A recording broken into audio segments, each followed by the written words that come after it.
Hey everybody, this is Craig Garber. Welcome to Everyone Loves Guitar. I've got an awesome player with us today with the one and only Ross James.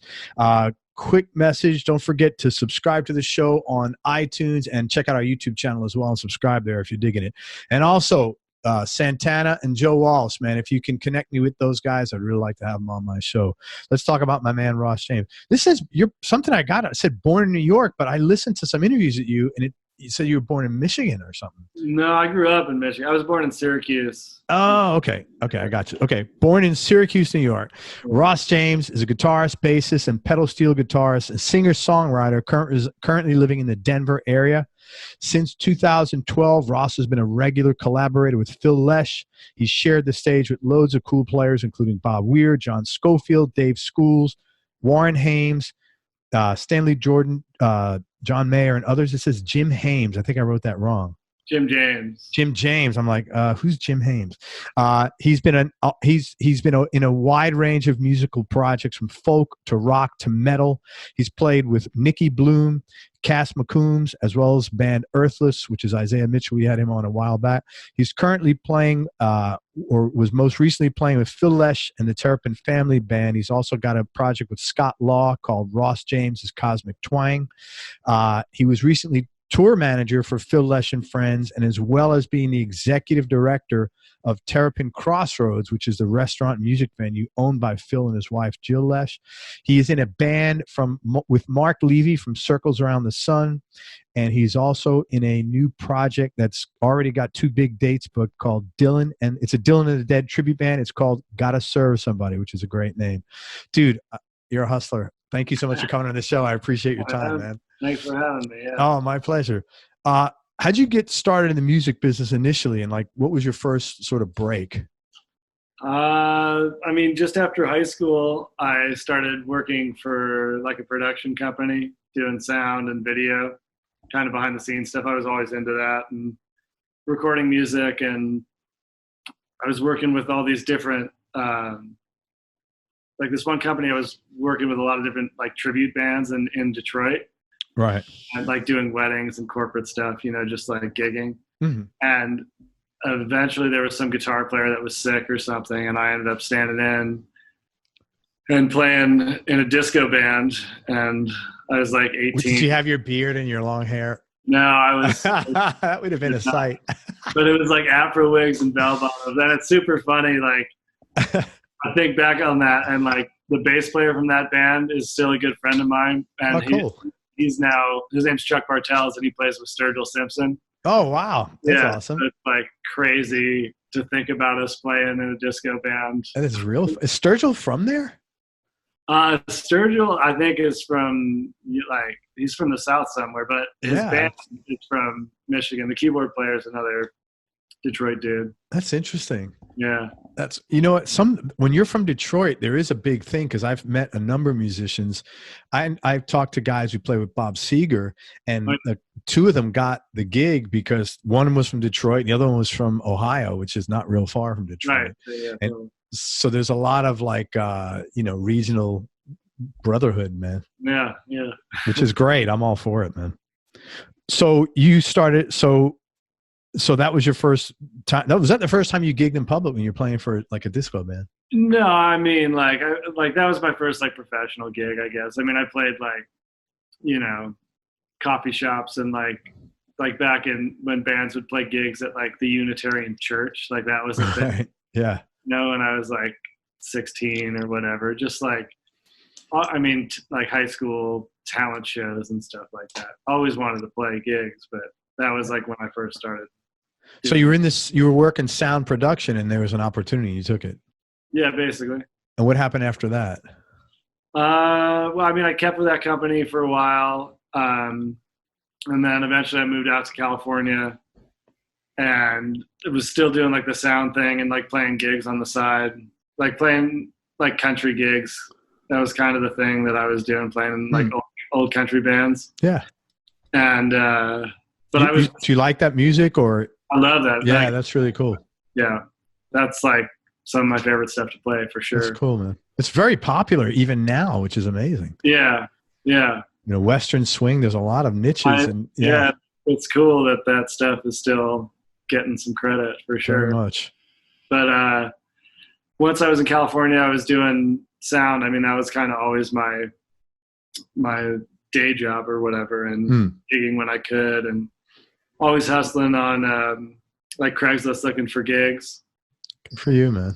And I mean, that's how I ended up playing with Phil's son Brian, is through that. So talk about that. It's a good story, and how you wound up working with Phil and Terrapin. I really like the story. I was living in Sacramento, doing sound for a lot of political events. The company I worked for did a lot of stuff like at the Capitol in California. Mm-hmm. And I was gigging with this country band called the Bathtub Gins, and just looking for gigs. I remember where I was. Like, I remember I was working this one show like outdoors, and there was some downtime, and I saw a posting for a band looking for a guitar player and pedal steel player between the ages of 18 and 24. And like influences they listed were Dave Rawlings and Larry Campbell, who were like two of my favorite players. And you played pedal steel? I had gotten a pedal steel like 6 months before, but I totally said I'd been playing for a few years. Love this story, man. I love it. I'd always wanted to, but like I had it for 6 months, and I had like, I still have no idea how the fuck to do it. But anyway, I did like 30 years on that thing. Yeah, But it's I love the hustle, man, because I've heard this story from a number of musicians. You play dobro? Yeah. Yeah. Put it in my hands. I'll play it. Right. Out of it. Right. So yeah, I answered the ad, and they asked me to come audition. They sent me some songs, and I went to this house in Marin County, and I'd never been to Marin. It's like, if you've never been there, it's like super ritzy, like very nice suburb, I guess, of San Francisco. It's north. It's over the Golden Gate Bridge, and it's just like really amazing houses, and like an elite kind of place to live. And the name of the town they were living in was Ross. That's so weird. Yeah, super weird.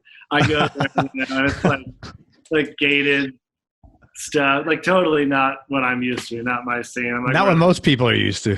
Yeah. So I pull in, and I meet Brian, Phil's kid, and the rest of the band, and we go down in the basement. And this is in Phil's house, or Brian's house? Like Brian's home from like college. Like, did he say, "Hey, I'm Brian Lesh," or just said, "Hey, I'm Brian"? No, he might have, but it wouldn't have made a difference. Like I did not grow up like listening to the Dead. I knew about it. I didn't really.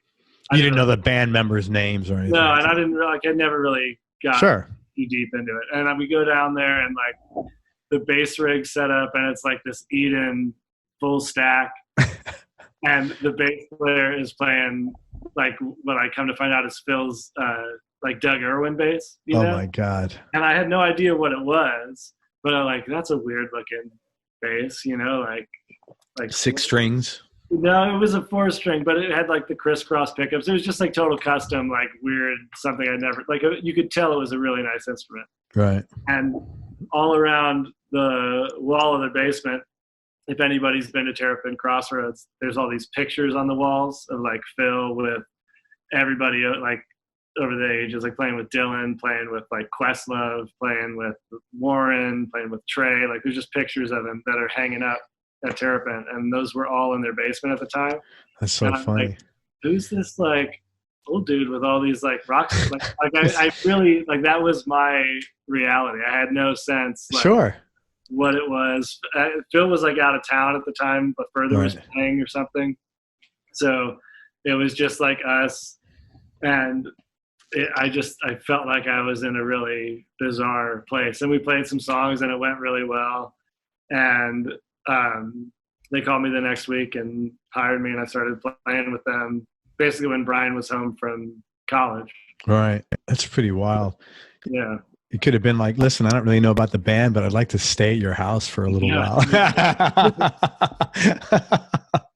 So but now it's also a cool story how you started at Terrapin Crossroads, and you kind of really worked your way up there. Yeah. So, I mean, the thing with Brian, like, grew and grew, and like Phil and Joe would always come out to see us play. And Phil sat in with the band a time or two, and it was like super fun, just like little bar gigs around town. And then they were talking about opening a club or a restaurant, or it was inspired by Levon Helm's barn in Woodstock. Sure. Which I actually got to go with them the first time that they played there. Oh, up to Woods, to the Ramble. Yeah, like when Levon was still around. And what was that like? I mean, it was life changing. There's no, like, I'd always dreamt about going to one of the Rambles. Like, that was the kind of stuff I was into, you know, like the roots rock kind of thing. Yeah.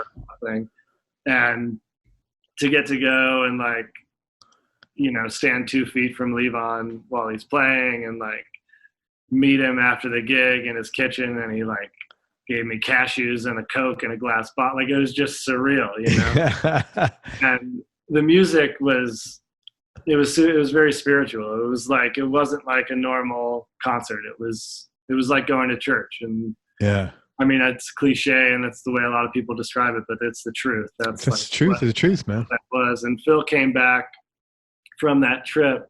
I remember we were standing in the kitchen, and this is when Phil was really first starting to play with Brian and Graham, and Levon had been playing with Amy for a while up there. Right. And Phil and what does his son play? Brian? Yeah. He's a bass player also, though. Brian plays guitar. Him and I had a band called American Jubilee. Okay. We were both guitar players, songwriters. He plays mandolin too, but he doesn't really play music anymore. He still writes songs, and like some of the songs he writes, we play with Phil and the Terrapin Family Band. And but yeah, Phil and Levon were talking about how much fun it is to play music with your kids, and Levon said something like, "Man, it's more fun than a monkey football game." But they came back like pretty high off of that experience and wanted to do the same thing. Phil was tired of touring, didn't want to go out on the road anymore, and so they were hot on this idea. Wait a minute, hold on a sec. That's a pretty this guy's been touring literally maybe 60 years. I mean, a long time. Yeah, like at this point, it's getting close. Got to be close to 60 years, right? Yeah, 65 or whatever is when they started. So yeah. Yeah, so 65, so 55 years pretty much now. Yeah. And what? It's funny. What was the trigger? Do you think the trigger was like, oh, I saw a different life that I could enjoy now? I think that was part of it. That's nice. I think the way that you can exist and the music you can create in an environment like that is a lot different than if you roll off the bus in some town and walk on stage. And it doesn't have that energy in the building that you're in, you know, like I think it was a lot of factors, and having people come to you rather than you go to them, I think was appealing to him. I was just thinking that, yeah, people coming to you to get for you to play to them, and you don't have to. Yeah, that was probably extremely appealing to him after being on the road for 55 years. Yeah, I mean, I think he'd been over it for a while, and like it just was kind of the way it was, and then he saw that there was this other option. Yeah, that's really cool. And so yeah, it was like big news all over town that they were doing this thing. You know, it was in the newspapers, and they were looking all over, and we were at a Christmas party. This would have been Terrapin, I think, opened in 2012. So 2011 Christmas, we were at the party of some friends. I gave guitar lessons to this family friend that's now Brian's brother-in-law, actually. So that's wild. Like Brian's in-laws Christmas party, having a good time. And I was talking to Phil about the Velvet Underground. They're like one of my favorite bands. Right. And I was talking to him, asking him about if they ever crossed paths, because they both were called the Warlocks before they changed their name. Oh, that's right. And he was so down on the Velvet Underground, man. Like, he didn't have anything good to say, and I was like getting upset. Really? That's so fun. Did they cross paths or? I mean, I think what he told me, I haven't ever looked it up, but I think he told me they did 2 nights together. They did like a 2-night stand, and the first night, whoever played first went like way over their set time, and then the second night they switched. and the other band went even further over their set time. So, like, I mean, like if we're talking about in the 60s, that New York scene versus the California. I was just going to say, you got New York City, total hardcore. Yeah, versus, it was a little different. Yeah, it's totally different, man. But yeah, like I got a little fed up with the conversation, and I was just like, hey, I hear about the place you're opening. That's super cool. If you need any help, give me a call. And he sent me an email like 2 days later offering me like basically a production assistant kind of gig there. Right. Which means what? Which really means that there's this guy named Robbie Taylor who worked with the Dead since the 70s and was Phil's like dude forever and ever. And he was in charge of the place. And I did whatever he asked. You're like his assistant. Yeah. Yeah. Okay. To put it nicely. Yeah. Yeah. Okay. So you said, sure, I'm down. Yeah. I mean, 100%. It was like a 3-month trial thing or a 6-month trial thing or something. And it just kept snowballing. I mean, I did sound for some of like the webcast stuff.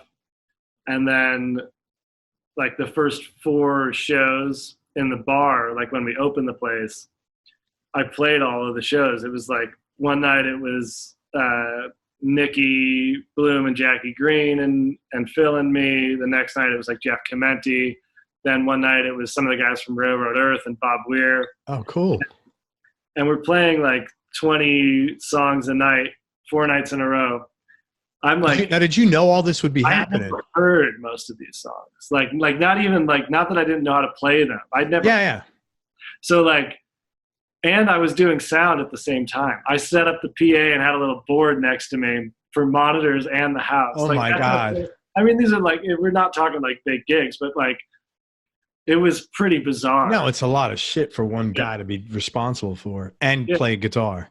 Yeah. I mean, it's crazy to think about, honestly. But did you know, or did you have what made you take the job? I'm sure you did not know I'll be playing guitar. I'll be doing, I'll be starting to do some cool stuff. It just felt right. Oh, I mean, cool.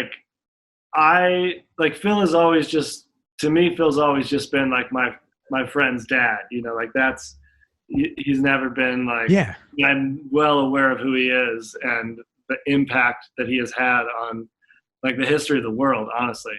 Yeah. But he's just been this awesome dude that is my friend's dad. And there's this presence about him. There's this, I don't know. I don't quite know how to describe it, but something about him, you want to be around the guy. You want to be involved in what he's doing. You want to help him create. And I just felt that from the get-go. That's really cool. So that's I love hearing stuff like that because I think when you, like in my experience, and I haven't done it enough, unfortunately, I'm pretty aware of it now, but like when something feels right, I don't look at things business-wise anymore first. I look at things like, do I want to be around this person? Does it feel good or not? And then if something business-wise comes out of it, great. But,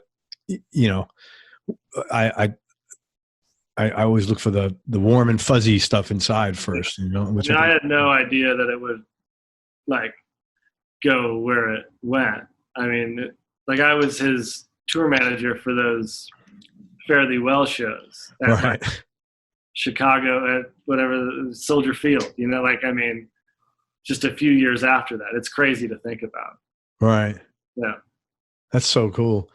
So this just as the thing kept going on, that you created this, man, because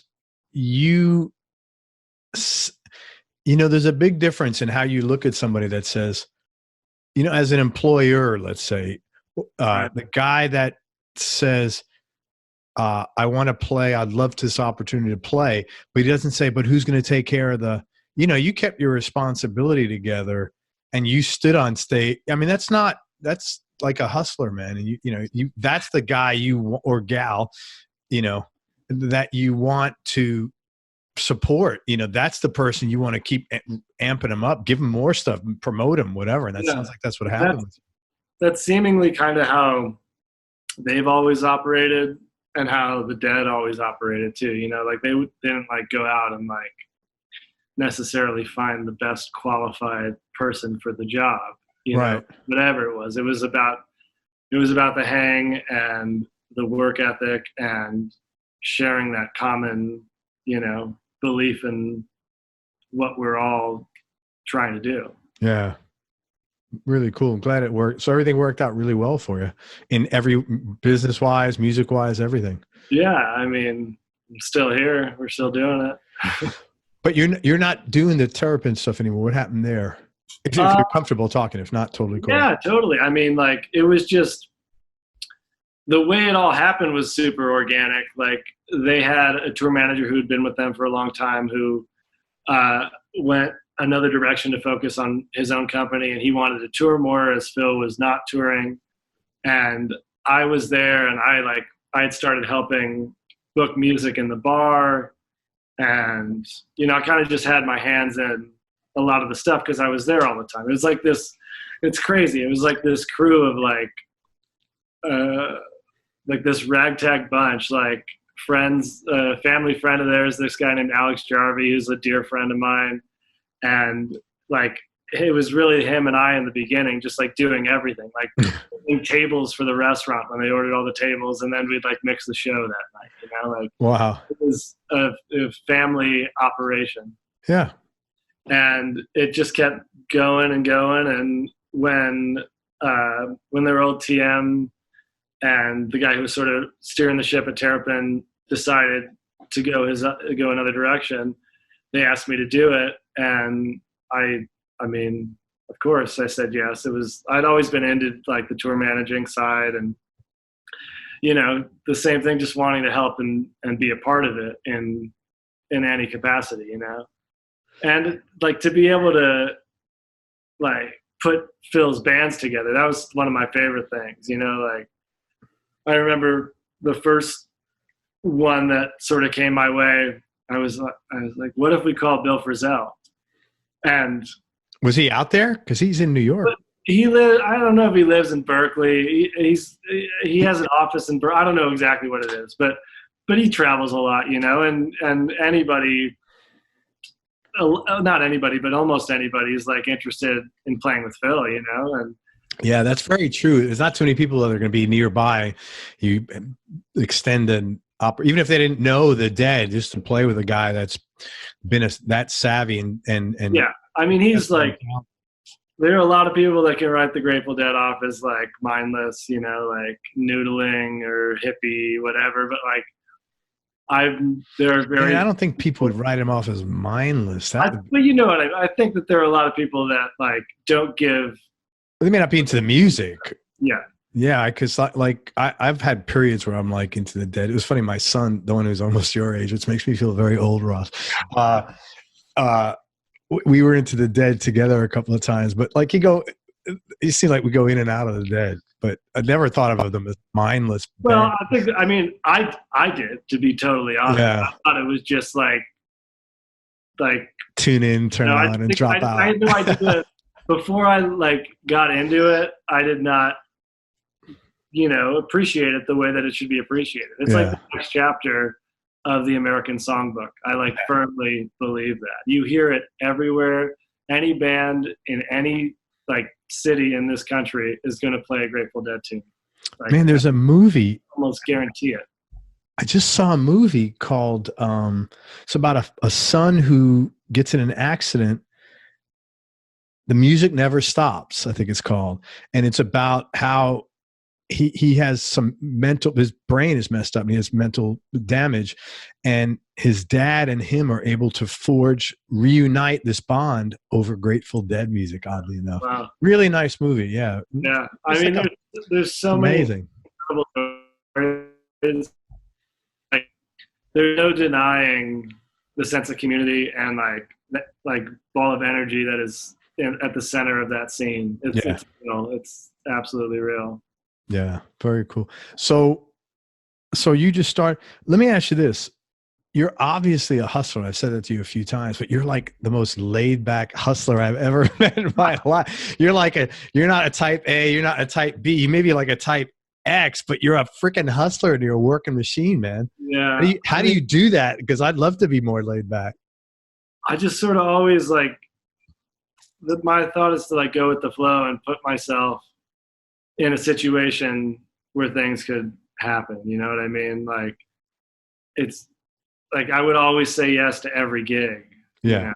Like, just I love to play, and if there's even like just one dude in the band that like I've got that musical relationship with, it's like worth it, whatever the deal, you know. So yeah.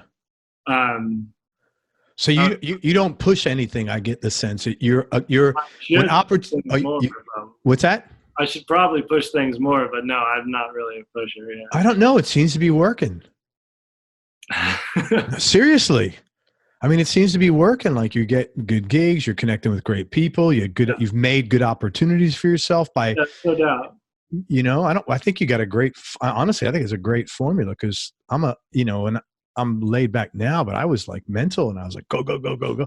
And it didn't work. I think letting stuff come to you in a way is much smarter. Yeah. I mean, I think it's about balance too, and like seizing the opportunity when it comes, you know? Yeah, man, I really respect your hustle. So I'm sorry, we were talking about how this unwound, basically. Yeah. So the tour manager thing started when their old TM left, and I was, putting bands together, sometimes playing in the bands. I was tour managing, and then like I was working with Pete Shapiro a lot, because that's when they had started dealing with him and playing exclusively at the Capitol Theater, basically, with him. Okay. And who's Pete Shapiro? I'm sorry. If you don't know who Pete is like the coolest dude in the music industry, I would say. He owns a company called Dayglow Ventures, and he owns Relics Magazine. He owns the Capitol Theater, all the books. Okay. Wetlands. Yeah. So that was him. In New York City. Yeah. Yeah. Okay, cool. So he's like, he is the coolest man in the music. He's the coolest dude. Like, he's like going up against, Live Nation and AEG, and like being an independent concert promoter. That's great. And he got the crazy idea for the 50th anniversary of the Grateful Dead to put on some big shows, like stadium shows with all the original members, and Bruce Hornsby and Trey from Fish was playing guitar. And I like got to see all that go from like a complete and total pipe dream, like crazy phone call, to actually happening and being like one of the biggest things that's happened in the music and like business in the last 10 years, probably. Like, those 5 shows were huge, and it was a crazy thing to be a part of. I'd never even been to a stadium show in my life before that. And then I'm like, you're at 5 doing days, and then like, walking Phil to the stage for the gig. Like, it's just crazy. That's great, man. I'm happy for you, because you deserved it, man. You work hard. That's great. So what, I'm sorry, man. I gotta shut up and let you finish the story. You're just saying stuff I'm curious about. So would this unwound because? What do you mean? Like you're not tour managing anymore. The reason I'm not doing it. Yeah. So that's where we started. Sorry. I know it's my fault, because like you're saying stuff, and I'm like, really? Tell me about that. I'll ramble all day, man. No, it's good. It's all good. So it was just like, it had kind of run its course. I wanted to focus more on playing. I wasn't able to play, and when I was playing, I was like burnt out or fried, and I wasn't able to be present the way I should have been, and it wasn't what I wanted to focus my energy on anymore. And very cool, man. They're like the best. Phil and Jill are like the best bosses I've ever had. So we were able to like communicate that, and I still am a huge part of what they do, and really lucky. So let me ask you this question. The same way, and I'm asking because I'm always interested in this, because, I always want to learn something. the same way you approached Phil and you said, I just wanted to be around this guy. How did you know it was time to stop? I mean, it felt right. It was probably the time to stop, like 6 months before I actually stopped. Gotcha. Like, it was That's always the way it is with everything, you know? Yeah, I was just burning out. Yeah. Okay. There's no other way. And it was like, it was preventing me from like focusing on music the way I wanted to. Good for you, man. I give you credit for having the courage to let them know. Yeah. You know, because you gotta take, self-care is very important. And yeah, especially in this industry. I mean, in life, man, because people are, you know, if you're not taking care of yourself, I assure you, no one else is going to do it. For sure. You know, not in a bad way, but I mean, that's just reality, man. You've got to take care of yourself, and good for you having the courage to do it, you know, for not like overthinking yourself, like, oh my God, this is Phil Lesh, and is this going to happen? I'm never going to, you know, you could have that little guy on this shoulder. Yeah. Never have that opportunity again. What are you doing? They're going to be angry at you. And then this guy's like, but I'm so unhappy. You know, it's like, you know, and I'm sure you had some of that to some extent. Yeah. Yeah, but good for you. I'm glad you had the courage to do it. And it worked out. You got a bunch of new projects that you're working on.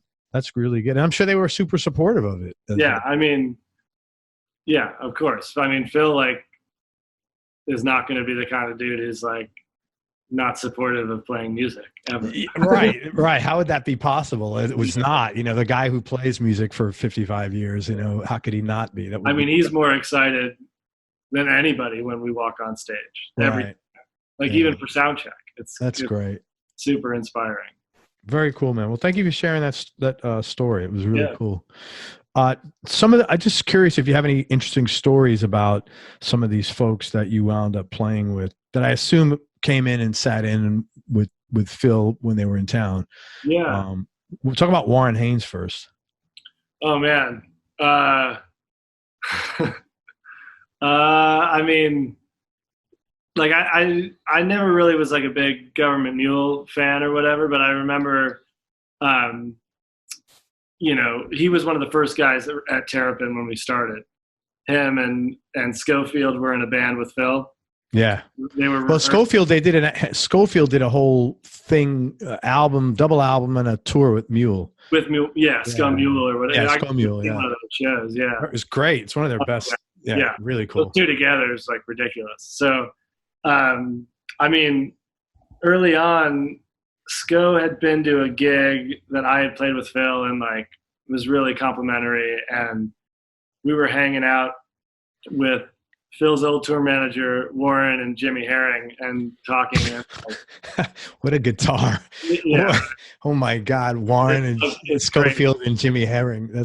So it's me and Warren and Jimmy and Fred, the old TM, and I'm smoking a cigarette. And Warren said something like, hey man, when are we going to get to hear you play? You know, Sco was saying that you're a great player or something like that. And I was like so shocked and like flabbergasted or whatever. I put the cigarette in my mouth like backwards and like and like I'm not laughing at you. No, it's like ridiculous. Oh my God. But thank God Jimmy and Warren didn't see that, just Fred saw it. Oh my God, that's awesome. Yeah. So what happened then? I mean, time went on and eventually we played with Warren. I mean, I got to do a couple gigs with Warren and Sco. I mean, it was like Warren, Sco, Medeski, and Joe Russo in Central Park. I got to play. Like, it's like Scott Metzger, great guitar player. Metzger's great. I'm doing a gig with him. Him and Anders Osborne coming up here in Denver in like a couple weeks. Very cool, man. Yeah, I'm excited. Wow. Yeah, I'm waiting. Actually, Warren's PR. I don't want to go through the whole story, but I've been wanting him on the show a long time, and his PR people reached out to me about 2 months ago, and they said, "Hey, we heard you want Warren on the show. He's interested." And so I'm but I know how busy that guy is. So that's not like, I'm not calling him every 2 weeks because I'm sure he'd love to do it. He's a great guy. Oh, he's my, next to Gilmore for me, he's my guy. Yeah. He's such I've seen them like 4 times. I have pictures of like when, he's so cool. He hangs out after every show, even still. Right. I have pictures of me and Warren, my son and Warren, it's just kind of funny, just for years and years. It's like 10, 15 years ago even. And then I saw him at the Beacon with Mule. I saw him at the Beacon with the Brothers, Yeah. Just great musician. Yeah, he is. Nicki Bluhm. Well, I want to ask you one quick question. I want to ask you about your guitars later, but what guitar were you playing? Let me ask you this. Did you get a chance to play Warren's Les Paul? Yeah. I mean, not like on stage, but but I mean, sound check. Yes. Yeah. What is that like? Or is it just a regular Les Paul that he makes beautiful? I mean, nobody makes it sound like him. Like, right. I sound like when I played it didn't sound like him. Right. It's like the real deal. It's a ridiculous guitar. You can feel it. Like, I'm not a huge Les Paul guy. I haven't played like a ton, but right. That one is special for sure. In what way? Like the neck, is it thick neck, thin neck? Like your hand, like you pick it up and it like, you like become one. Like, how some guitars, like you just like, it's not like a separate thing. Like it fits really good. Yeah. Very cool. Yeah. Well, that's the only thing he plays. So, I mean, it's not, there aren't too many guys, as left like that they got the one guitar. Yeah. Right. I mean, Scofield does, but I mean, that status, he's like Gilmore's got his Strat. Now he plays a Telly, but Warren's got his Les Paul, Yeah. Very iconic. Yeah. I think I was playing like a Telecaster back then. But what are you playing? We'll talk about it afterwards. Nicki Bluhm, talk about her. Yeah. So, I first met, Nicki like the second night at Terrapin or whatever, when she came down, and like she was in the same boat as me. I think she knew the tunes a little bit more than me. But we were all just thrown in the fire together. And she lived in San Francisco and had a band called Nicki Bluhm and the Gramblers, and they would play a lot. And it just sort of, she would be around a lot. And she'd sit in with me, I'd sit in with her. And then I think the first like big trip we did, I do this thing in Europe every year with this organization called IGE, which it's like snowballed and grown into this huge thing. I just got back a couple of days ago from this year's one, but I was going to ask you about that. Yeah. What is IGE? What does that do? So it stands for Innovative Giving Enhancement, and it's a nonprofit organization that puts together these. It's so hard to describe, and I'm on the board of the organization, and I still can't describe really what it is, but it's like you think about these destination concerts that everybody does, like in Mexico or Jam Cruise or any of that kind of stuff. And we go to places like Venice, Italy, Barcelona. I just got back from Lisbon, and we go there for 10 days with when it started, it was just 3 musicians, and now we just got back and it was close to 20 musicians. Wow. And like 100 people now come on the trip. And the first year I went, there were like 15 or 20, I feel like. But we take over an entire hotel where all the guests stay.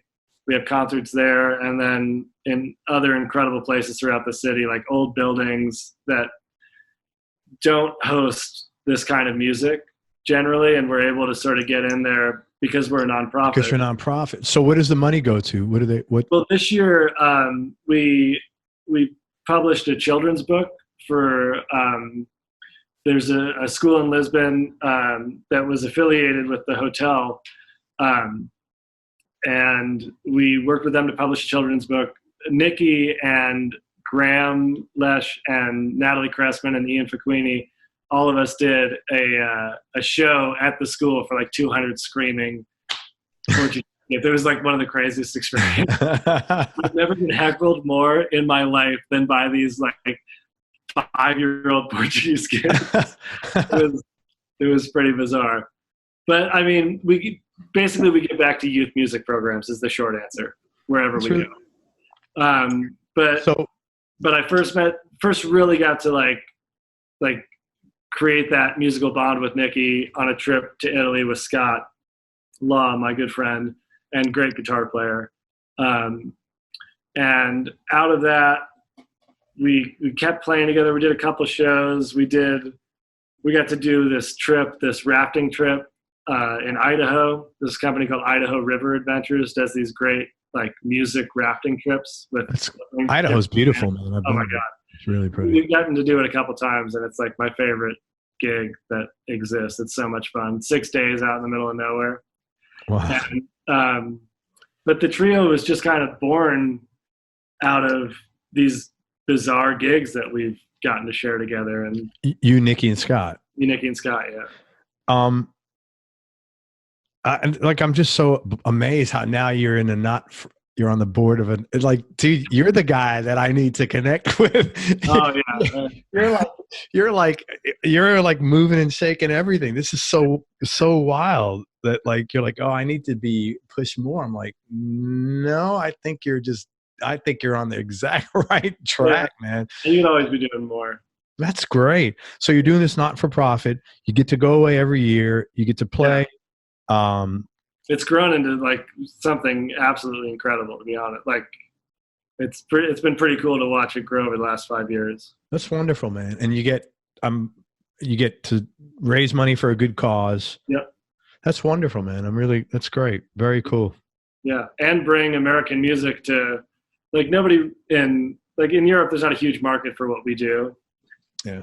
As far as the jam band kind of. Yeah. There's a market like they're blues and jazz. Yeah, and rock and roll. Like there's in country music, like anything like that kind of thing, but they don't really get like nobody knows who the Grateful Dead are over there. Right. There's not a jam band scene.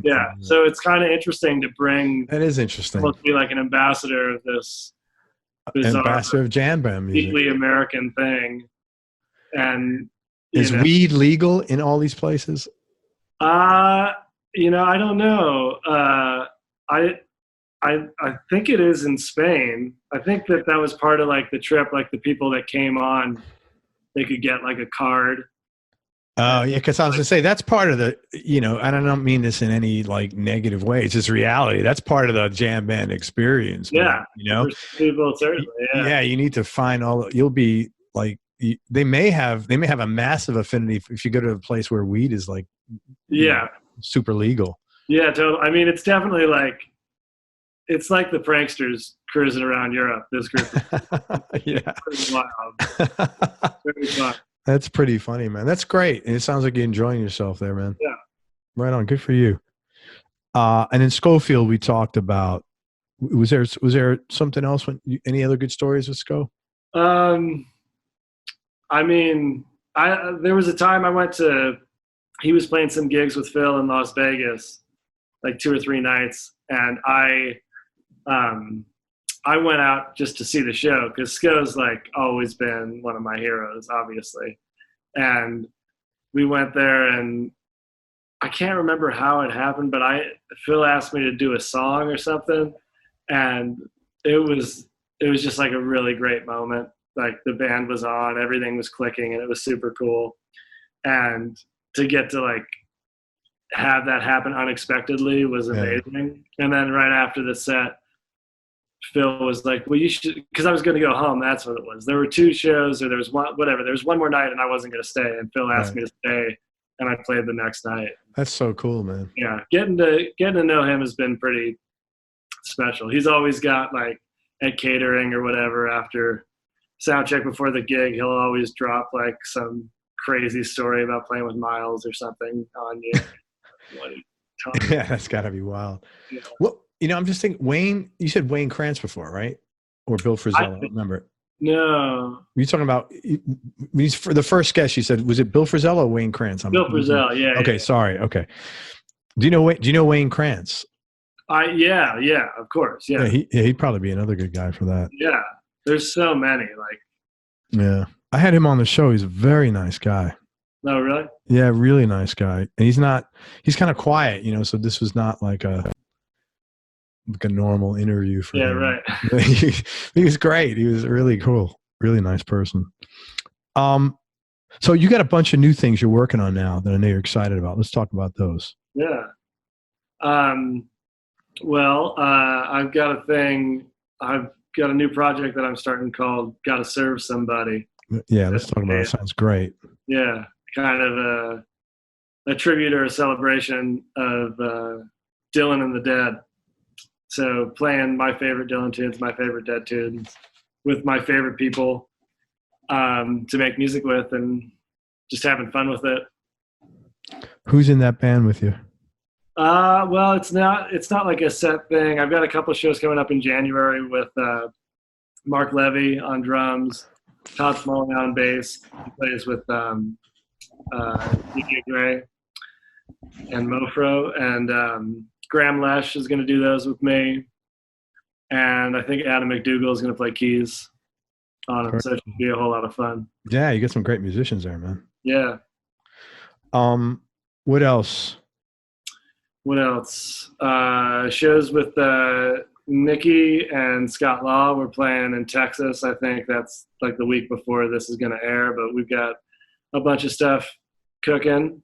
Yeah, I mean, always trying to find time to play music with my buddy Alex Coford and his band Colonel and the Mermaids.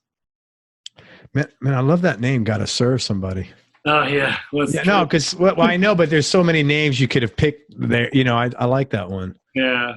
That's really cool. Yeah, and then the other thing that I've been doing, I moved to Denver earlier this year, and I've been playing with Bill and Jillian Nershi. Bill Nershi from String Cheese Incident. Oh yeah. Very cool, man. I are doing all sorts of pop-up gigs around Colorado in the coming months. Speaking of places that weed is legal. Yeah. Dude, we went there like 3 or 4 years ago, and I don't have a sense of smell actually, but we rolled down the windows because, we were in Florida here. It's gross. You got to keep it's AC all the time. So we were there. It was summertime and it was beautiful, as you know. And as soon as we rolled down the windows, my wife was like, "Holy shit, you smell because the whole highway smells like weed." Yeah, the whole place does. It's something. Yeah, I don't really smoke anymore though, and it's like you got to watch it with that Denver stuff, and it's like. Let me tell you, man. For research purposes only, we did go into a what is it called? Not a head shop. Dispensary. Dispensary, yeah. And I go in there and I'm from New York City originally, and some characteristics, like I just walk in, like I didn't know you had to like, sir, what are you doing? I'm like, oh, I'm so, I didn't know you had to get ID'd and anything. Oh, yeah. And they were like baristas there, man. We were like, get me something and they're like, I mean, listen, man, whatever you give me is going to put me way out of my league. Yeah. Just like tone it down about tenfold. And like, then we'll, that'll be the good recommendation. It's like wine. I love wine too, but like, I don't need to sit and talk about it. Yeah. Just give me something to drink. Right. Like, do you like this? You're like, man, I don't fucking know. I mean, there's like frame of reference. What do I like? What's my frame of reference? Hey, what were some of the bigger surprises, if there were any, for you, Ross, when you first started playing professionally, as opposed, when you got out of work and sound and started playing music? Were there any surprises? I mean, it was just crazy that you could get paid to play the guitar, honestly, to me. Like, you know what, man? That's such a nice thing that you just said. I don't know if there's any big surprises. It's like, as far as the actually like playing aspect, it's just what you would think of. I mean, I think people don't really know how much time is spent doing nothing or sitting in a moving vehicle. I guess that was a bit of a surprise, but yeah. I hear that all the time. That's why people say, the hang is in many ways as or more important than the, ability of the person to play. Yeah. You're on stage for 90 minutes, maybe 2 hours if you're like, well, you guys 3 hours, let's say. Then you got, right? I mean, with 3.5, 4, but then you got 20 hours of like, that guy or that gal better be cool or else you're screwed. Everybody. Totally. Any low points or dark periods you've had to deal with, and how'd you get through them? I mean, yeah, I lost my mom when I was like 20 years old. Oh man, I'm sorry. Yeah. Really sorry. She had cancer, and I was like her caretaker. So sorry, man. Yeah. Yeah. I mean, I was there for like the last 3 months every day taking care of her, and that was certainly a low point. But at the same time, like, I would not have changed anything about it, and it was beautiful at the same time and made me who I am now. Sure. And I mean, there's always ups and downs. Like, I'm definitely like still coming out of a low point. I mean, like, I'm probably happier now than I've ever been, but like, good for you. A couple of years before this, there were some dark times for sure. It's easy to get swept away by stuff, and in this business, you know, can easily turn into a party and stop. And the self-care and all that stuff you're talking about, it's really important. If you're comfortable answering this, if not, totally cool. Did you like get sober in the last couple of years or something? I'm not sober, like 100% sober, but I made a lot of changes in my life. Good for you, man. Yeah, I'm like a lot healthier than I've been in a long time. That's great. I'm really happy that you're happy than you've ever been. Yeah, man. That sounds good. You seem like basically an inherent optimist at the same time. Is that true, or am I off? Yeah, I try to be. Yeah. I can go the other way sometimes. I'll have to play that little snippet for my fiance so she can hear you say that. He is. You know, I'll tell you why. And so this is like, you could play this too. I asked you a few questions and you gave me the optimistic answer. For example, were there any surprises for you? Now, a lot of guys say, you know, yeah, man, I didn't know how little you get paid or how much bullshit you got to put up with. But you said, man, I couldn't believe you get paid for playing guitar. And then you said something else earlier to another question that was, you know, how something pans out for you is often how you want it or how you look at it, right? Yeah. Now you chose in this case to look at the glass half full. A lot of people would have chose to look at the glass half empty. So that's why I said, man, this guy is really optimistic, which is, I mean, who the hell doesn't want to be around an optimist? Yeah, well, thank you. And I think I have that in me. There have definitely been times in my life where I can go the other way and I can get down and negative, but I think everybody can be that way. Totally normal. I like that, like high school punk rock side of me will come out every now and then, you know? Yeah. But that's healthy, man. That's what keeps you independent. And that's what keeps you like, fuck you to everybody. I'm doing my thing. Yeah. You know, I don't know. Like, I've definitely become a lot more optimistic in the last year. Good. Sure. Yeah, man. Well, cleaning up, you know, being more healthy has a way of like it's amazing. That's one of those things like you don't realize. And there are many things like that in life, losing weight or, you know, extra, you know, getting relationship. What's that? It's a huge part. I mean, it's just like, it changes everything. But you don't know that right until you do it. It's like being pregnant, you know, there's no way, you know, you don't know what it's like well, for women, unless you're actually pregnant. You can say, oh, it must be great. No, you get pregnant, you see what it's like, you know? Yeah. I mean, you get used to feeling less than average or whatever, you know what I'm saying? Then you can get in a rut, a very bad. And we're so adaptable as humans, man. It's like whatever we can get used to anything. And then that rut, that's your norm. And now you gotta, your head's fucked up because you're like, oh my God, my default option is not set for where I need it to be. And then you got to work. And I've been there, man. It's not, it's an ongoing battle, you know, and life is tough. You got to work hard to be optimistic, I think. Yeah. Well, I think you're doing great, man, for whatever that's worth. Yeah, man, for sure. Let's talk about gear a little bit. All right.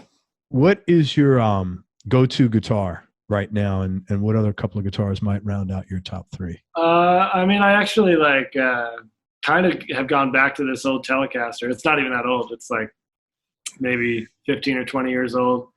And it's just a really nice Mexican telly, deluxe, 2 humbuckers, seafoam green. I love that color, man.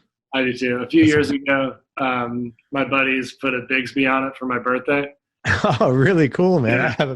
Bigsies are cool. I've always wanted to tell you with the Bigsby, and I just love that guitar. I mean, I bought that guitar.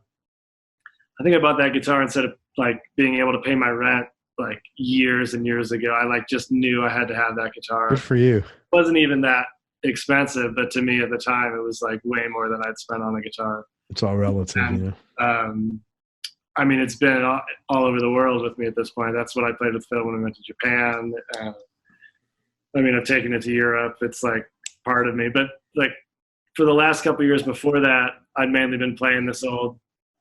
I'm like so not a gear guy and numbers and all that shit. But like the 335 that's got the stereo mono, the Veritech kind of thing. It's a 330 whatever or something like that. I'm horrible with it. Yeah, I can never remember. But the guitar that I love started life as one of those, and then in the 70s it was turned into basically a regular 335, and it's wired. Actually, right now it's wired like a telly with just 1 volume and 1 tone knob. Oh, that's weird. And you have the 2 pickups, though. 2 pickups, yeah, and the 3-way switch still, but just 1 volume and 1 tone that controls no matter where you're at. Interesting. Which I love that setup. I bought it from my good friend John Graboff, and I love that guitar. It's a 1969. It was refinished like a gold top in the 70s. Holy shit! So it's a gold 335. Yeah, it's cool as hell. That's wild, man. Yeah, that must be very cool looking. Hey, your telly, are those? Did that stock come with humbuckers? Totally stock, yeah.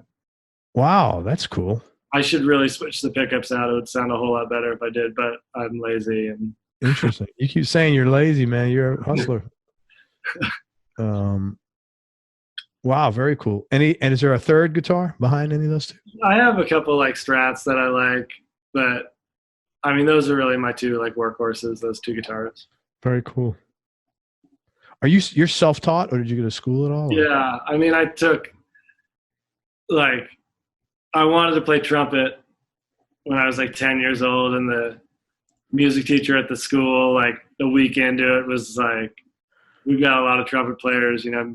I don't think music's your thing. Like maybe try a different elective or something." Oh my God, that's horrible. I was so crushed. I was totally. Yeah. I went home and I was devastated. And the next day, my mom got me a guitar, and that guitar came with like 6 weeks of lessons. So those are the lessons I took. And very cool, man. Yeah. You don't look like a trumpet player. For those of you listening instead of watching the video, Ross looks like my grandfather was a trumpet player. Really, but he didn't look like you. You look like young Leland Sklar. You know Lee Sklar, the bass player. There's a picture a friend of mine sent. It's ridiculous. What, like, you and him? It looks like me. He sent me this picture. I was like, "What gig is that from?" He's like something like 1976. He's playing with Korchmar, and it's yeah. You look like a young Lee Sklar. That's what I'm gonna look like in a few years. Well, I mean, if you keep the beard, yeah, for sure. Man. And you know, he's coming on here soon. We just figured out the day because he's on tour. Yeah, really nice guy. He's never done any drugs. Yeah, right. Right. Yeah, he's pretty well known for that. Yeah, it's interesting. I mean, that he's had that career, and that he came up at the time when like coke was the rage, and that's things I can't imagine. So. Yeah. I'm going to ask him about that actually. I want I'm sorry. Of all the people that you've played with, do you have any favorites? Not to slight anybody else, but someone that you vibed musically with really well. Yeah, I mean. Scofield, obviously. Joe Russo has always he's like one of those drummers that makes it easier to play. Yeah, you know? I do know. It's really a treat to get to play with him. And I mean, honestly, like Neil Casal probably would be the other one that I would say. I mean, I grew up like after high school, I was when I first started listening to him, like with Ryan Adams. It's like a huge fan of his for a long, long time. And him and John Graboff, who played in that band with them, are two of the reasons why I like wanted to go down this path. Yeah. And play music professionally. And like you could be a sideman or whatever, you know, like that kind of. Yeah. And still have your own records and do all your own stuff. And that, like, the fact that he entered the Terrapin world was pretty magical. Getting to make music with him was incredible. Did you, and I must tell people, Neil, the late Neil Casal is the guy who connected Ross and I, so it's really nice. Are you an effects guy like he was? Because he, you know, he took effects to a like next ninja level shit, man. We used to make fun of his pedal board all the time, give him so much shit about it. The thing was, have you seen, like, it was no, I can only imagine it's like a spaceship, but he's one of those guys. He was using everything on there properly. Yeah, yeah, you know, he was, and everything was real subtle. Like he'd have 3 boxes next to each other that basically did the same thing. Right. The way he would bring them in and out, and yeah, I mean, I'm not really like. That's a separate job, honestly. Yeah, I can't handle my amp that I use, like my personal amp when I'm not like backlining stuff. It's got a volume knob on it, and that's it. Yeah, what amp is that? This friend of mine named Chris Barnett made it. He's a guitar tech guru kind of dude out in the Bay Area in California, and he makes incredible amplifiers. Very cool. But yeah, I mean, I just have like verb and delay and a wah-wah pedal. Yeah. And a boost. That's pretty much all I ever use. I've got other stuff, and with Phil, sometimes I need, but I like envelope filter. Like I can't stand that. I hate that sound so much. Like I can't deal with it. I don't have one. I don't want one. Chorus pedals, like that stuff. It's just not my sound. There are people that can use them, and I can get down with it, but it's like, for me, it's kind of less is more. Yeah, I agree with you. Yeah, so, and if I see, I'm not a pedal guy either. I just have some distortions and a wah, but I sometimes just seeing some of these pedals, and there's like, it looks like a cockpit. Oh yeah, it's just over my head, man. It's way over my head. I mean, I could totally get down with that and geek out on it in a studio setting, right? But live, it's not really. Yeah. Too much it was funny. I watched this video of Neil, and he was at the end of the song, you know, he did his thing with his pedals, and it was so amazing at the end. Like even Chris Robinson's like sitting there laughing, like shaking his head, like what? I can think. What just happened? Yeah. It's like he took us into outer space, man. You know. It's funny you mentioned. I was just listening, you know, a week or two ago. Scott Law and I, our band Cosmic Twang, we cut a couple tunes with Alex Coford on drums, Dave Schools on bass, and Neil playing guitar on a couple of our tunes. And at the end of one of those songs, he does one of those little out trail off things, just that magic. Not many people did it like him, man. No, I mean, it's easy to like fake that. To do that kind of stuff with that level of intent was really right. Definitely the precision and the deliberate. You know, it was very deliberate what he did. He wasn't like, you know, oh, let me push this button. Right. No, not at all. It was really cool. Desert Island Discs, man. No particular order, just for today, just for this moment. Top 3. Oh golly, Johnny Thunders. And the Heartbreakers, the LAMF record. Man, I was just looking that up this week. Someone else told me that. Like, that's really funny. Yeah, you know who told me? A punk guy, Lee Hegarty plays. You ever heard of the Ruts? No, I don't think so. They were like a old school ska punk band from the UK, and he was, because I said LAMF and I looked it up. Like a motherfucker. Yeah, that was so cool. Yeah, that record for sure. Let's see. I'm so bad at this game when it happens. Maybe Trucking with Albert Collins. I love that one. Uh, so hard. And how about 13th floor elevators? So, Man, this is a really very cool, very different palette, man. You're like, it'll be different tomorrow. That's just what's popping into my head. well, I know, of course, but this is really cool. Johnny Thunders, Albert Collins, and the 13th floor elevator.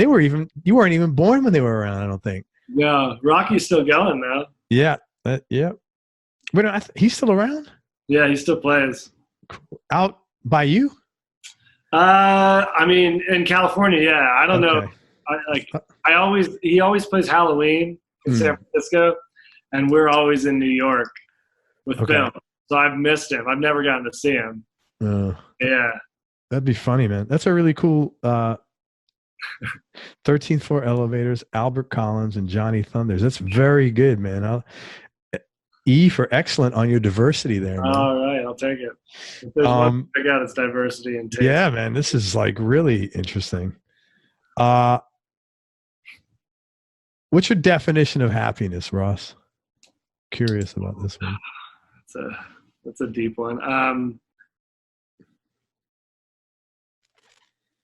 Being present, being able to exist in the moment with the people you love and not worry about any of the other stuff that's polluting our minds most of the time. Right on, man. Dude, you're getting huge brownie points from your fiance when she hears this, man. Honey, she's just gonna look at you with a glow. I'm happy. You'll have a glow. That's awesome, man. How long you been with her?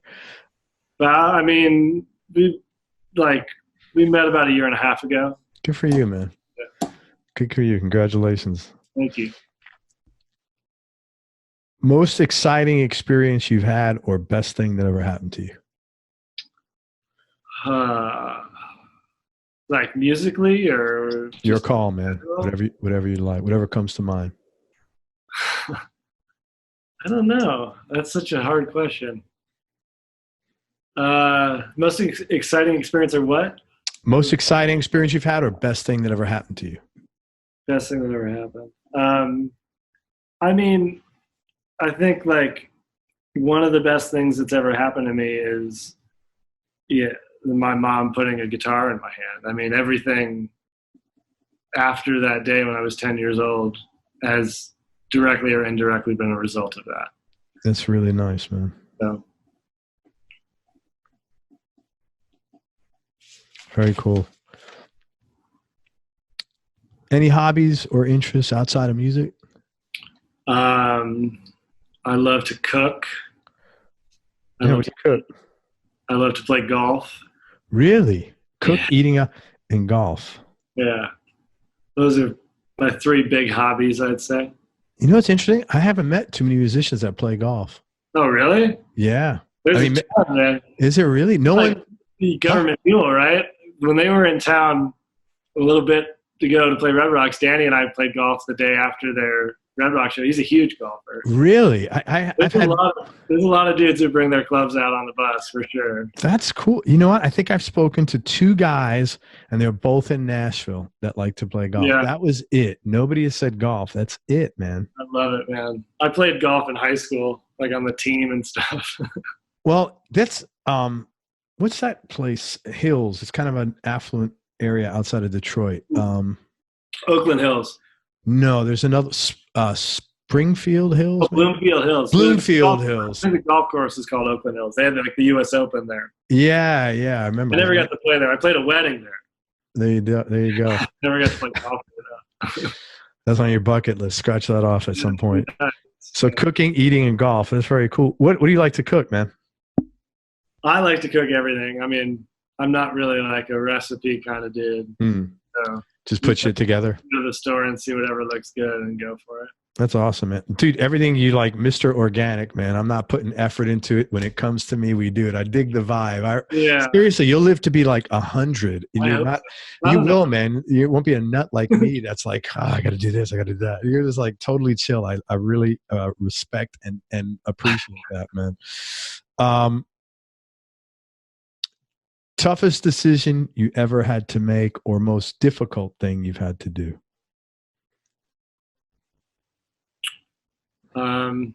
Toughest decision I had to make would be, I left my whole life when I was 20 and my mom got sick to just come out. I was in Michigan still at the time. She was in California.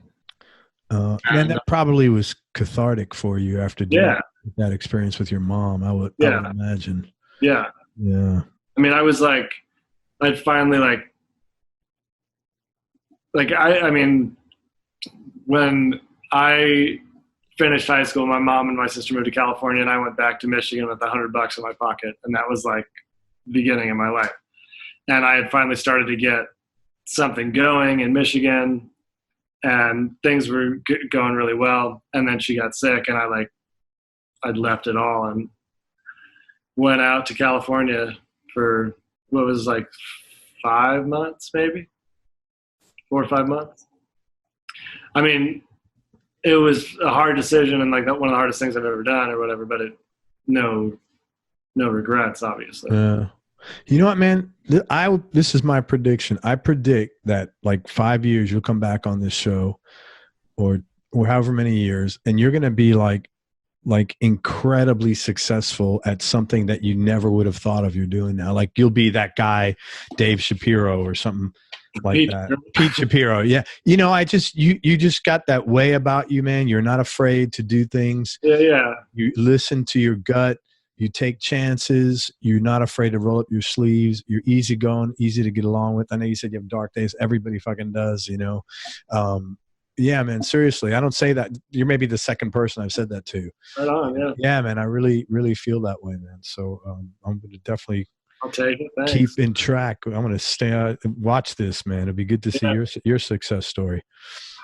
And thank you for sharing that. Yeah. Most important lesson your business has taught you? The music business? Yeah, the music business. Get paid up front. No. Hey, you know what, man? That's a valuable lesson. That's not going to be my answer. I mean, it's really hard. It's interesting that you say that I could maybe be successful doing something else, because it's really... No, I think you will be, not could be. I think you will be. Yeah. Well, that whole thing, do what you love, make you for your living, do what you love. I don't know if I necessarily buy into it. A lot of the time, doing what you love to support yourself can rip you apart and can make you love it less or differently. So I guess that has been a big lesson that I've learned, is that it's not as romantic as it maybe sounds. It's not sometimes. But I think what I've learned by making many mistakes is that enjoying what you're doing is a lot more likely to lead to success. Yeah, well, that's for sure. Instead of only doing something for the money. Yeah, I mean, there's done both. A balance for sure, but it's just depending. It just it can wear you down. Yeah, and any way you approach it, any percentage of love or money, it's going to have an effect. Yeah, if you're not getting paid, it sucks. 100%. Yeah. For me, what I've found is if your likelihood of having organic success, the kind of success you've had in the various things you've done, is much higher if you like what you're doing, as opposed to if you go into it for money. Yeah. That's just been my observation and experience. I think it's easier to be authentic. Yeah, I think so. Existing that way. I think so, man.